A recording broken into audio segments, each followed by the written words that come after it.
A person's birthday comes but once a year, and however, the wishes one makes can last a lifetime. That was the mindset of Anthony and the dilemma he was facing. It was his wife Julia's birthday, and he wanted to make sure that this year he fulfilled all of her wishes, every single last one of them. Anthony thought back to 2 weeks ago, where he and Julia had an argument. Julia complained about having to get off the lounge and answering the door because it would take her away from watching TV, something she had been doing for the past 2 hours. Okay, thought Anthony.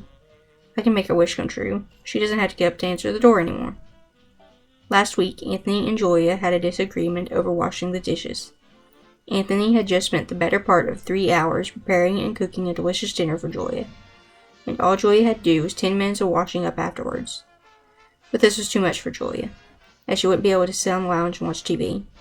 Fine, thought Anthony. I can make that wish come true. Yesterday, Anthony spent the day running around town, buying stuff for the garden, buying groceries, and paying bills. All Julia did was put 2 loads of washing on, and she couldn't even be bothered using the clothesline to dry them. She had to use the dryer. Anthony wanted to rest for 5 minutes and watch TV.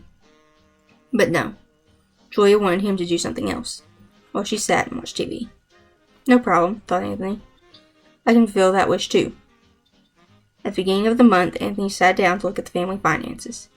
If everyone was going to go on the planned holiday later in the year, then they would need to cut back on spending now, to save for the deposit. Julia was reluctant and kept putting up barriers to being able to cut back. Fine, thought Anthony. I'll fulfill that wish. You don't have to save. Anthony and Julia had 2 young children, who are increasingly coming to Anthony all the time for help or to have fun. Why?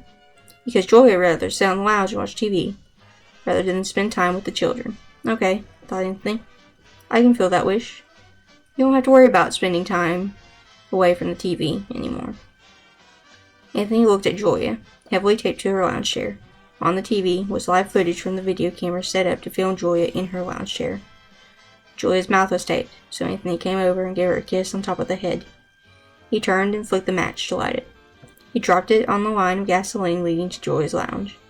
As he walked out the door, Anthony remarked to Julia, "Now you don't have to leave your lounge for the rest of your life."